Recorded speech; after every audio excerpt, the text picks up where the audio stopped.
বিগত 2 বছর আগে 2024 সালে নোয়াখালী ভোলায় ব্যাপক বন্যায় আক্রান্ত ছিল।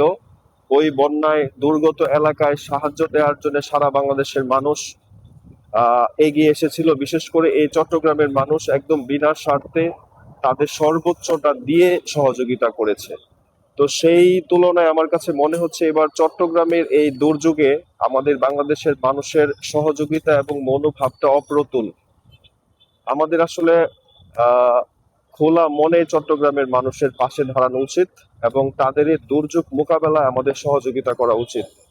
এই দুর্যোগ থাকবে না, কিন্তু আমাদের দেশের মানুষের যে সহমর্মিতা, ভালোবাসা, একজনের প্রতি একজনের বিপদে এগিয়ে আসার যে কি বলে এটা, মানবিকতা, দৃষ্টান্ত, এটা আসলে থাকুক আমরা চাই।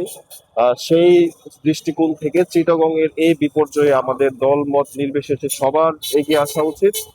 আর একটা বিষয় আসলে উল্লেখ না করলেই নয়, বিগত দিনে বন্যার ত্রাণের টাকা পয়সা নিয়ে যে ৯/৬-এর অভিযোগ আমরা বিভিন্ন সময় শুনতে পাই, যে কারণে সাধারণ মানুষের এই বন্যার ত্রাণে অংশগ্রহণ করার অনাগ্রহ প্রকাশ করে এবং আগ্রহ হারিয়ে ফেলছে।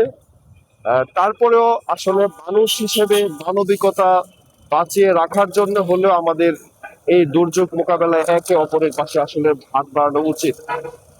কেউ নয় করবে, আপনার আমার কাজ হচ্ছে তাদের সহযোগিতাটা এগিয়ে আসা, সহযোগিতা করা।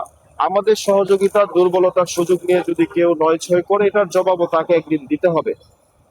সুতরাং আসুন আমরা এই বিপর্যয়ে বাংলাদেশের মানুষ দল মত রাজনৈতিক আদর্শের ঊর্ধ্বে উঠে যার যার দায়িত্বশীল ব্যক্তিদের দায়িত্ব পালন যথাযথভাবে এবং সাধারণ মানুষ হিসেবে আমাদের এই দুর্যোগ মোকাবেলায় চট্টগ্রাম, কক্সবাজার, পার্বত্য অঞ্চল এবং বিশেষ করে হাওর অঞ্চল, হবিগঞ্জ, কিশোরগঞ্জ, নেত্রকোনার এই 5টা যে পানি প্রবাহিত হচ্ছে এবং জলাবদ্ধতা সৃষ্টি হয়েছে, জলাবদ্ধতার কারণে যে মানুষগুলা খুবই কষ্টকর জীবনযাপন করছে, তাদেরকে সহযোগিতার হাত বাড়িয়ে দেই যে যেভাবে পারি।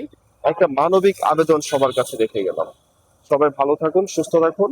আবারও নতুন কোনো বিষয় নিয়ে আপনাদের সামনে হয়তো বা কথা বলবো। সেই পর্যন্ত সবাই সুস্থ থাকুন। জলাবদ্ধতার মানুষগুলার দ্রুত এই জলাবদ্ধতা দূর হোক, তারা সুস্থ স্বাভাবিক জীবন যাপনে ফেরত আসুক এবং বন্যা পরবর্তী সময়ে তাদের যে ক্ষয়ক্ষতি, এটা দ্রুত দ্রুত কাটিয়ে উঠে তারা আসলে স্বাভাবিক জীবনযাপনে ফেরত আসুক, সেই প্রত্যাশায় রাখছে।